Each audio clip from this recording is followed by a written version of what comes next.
Welcome back to our channel. ఇందాక మీరు కొన్ని ఫోటో ఫ్రేమ్స్ చూశారు కదా, ఆ ఫోటో ఫ్రేమ్స్ చాలా బాగున్నాయి కదా.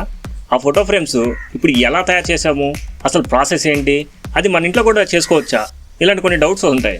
సో ఆ డౌట్స్ అన్నిటికీ నేను ఒక సొల్యూషన్ ఇస్తాను. సింపుల్గా ఒక 35 రూపాయలు పెట్టుబడి పెట్టి ఒక ఇంగ్రీడియంట్ అనేది మనకి ఇక్కడ ఉండడం జరిగింది. ఆ ఇంగ్రీడియంట్ ఏంటంటే ఇది వైట్ సిమెంట్ అంటారు. సో జనరల్గా ఈ వైట్ సిమెంట్ ఎక్కడ యూస్ చేస్తారంటే మన ఇళ్లలోపు ప్లాస్టింగ్ అంటే మక్కు అంటాం కదా, మక్కులాగా ప్లాస్టింగ్ చేసి దీన్ని యూజ్ చేస్తాం. సో ఈ పౌడర్ జనరల్గా మనకి హార్డ్వేర్ షాప్లో లభిస్తుంది. ఈ ప్యాకెట్ కనుక మీరు తీసుకుంటే 1 కేజీ ప్యాకెట్ వచ్చేసి 35 రూపీస్కి దొరుకుతుంది. సో ఇది పక్కన పెట్టేయండి. తెల్ల రంగుగా ఉంటుంది. సో దీన్ని కలపడానికి ఒక బ్లూ కలర్ అనేది మనం యాడ్ చేయాలి. అప్పుడు మనకు రంగు కొట్టేటువంటి పని అవసరం ఉండదు. సో దీనికోసం మనం ఏం చేస్తున్నామంటే ఇళ్లలో బట్టలు ఉతుక్కుంటుంటాం కదా, అదేనండి బులుగు మందు అంటాం కదా, ఆ బులుగు మందే ఇది. సో దీన్ని రాబిన్ బ్లూ అంటారు. ఈ బులుగు మందుని మనం దీంట్లో యాడ్ చేస్తున్నాం.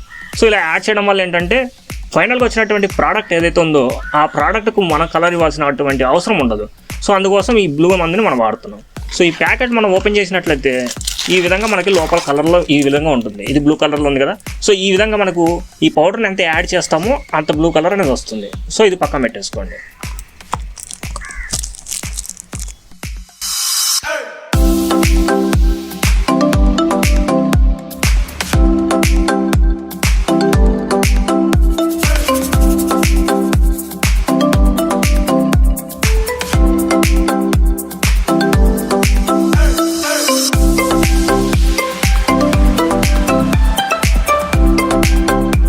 సో ఫోటో ఫ్రేమ్స్ తయారు చేయడంలో ముందుగా మనకు కావాల్సింది ఏంటంటే మౌల్స్.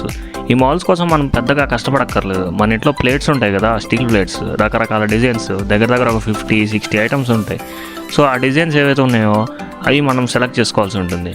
తర్వాత మనం నెక్స్ట్ ఏం చేయాలంటే మనకు నచ్చిన విధమైనటువంటి షేప్స్ అన్నీ కలిపి కలెక్ట్ చేసి ముందుగా మనం గోడకి ఏ విధంగా ఫిక్స్ చేసుకోవాలనుకుంటున్నామో ఆ డిజైన్ ఏదైతే ఉందో ఆ డిజైన్ని మనము అమర్చుకోవాలి. ఇప్పుడు ఈ వీడియోలో చూస్తున్నారు కదా, నేను వచ్చేసి మా ఇంట్లో దొరికినటువంటి ప్లేట్స్ డిజైన్ ఆధారంగా నేను గోడకు ఏ విధంగా ఉండాలని ముందే ఒక ప్లాన్ గీసుకున్నాను. సో దానికోసం ఈ ప్లేట్స్ ఏదైతే ఉందో ఆ విధంగా సెట్ చేశాను.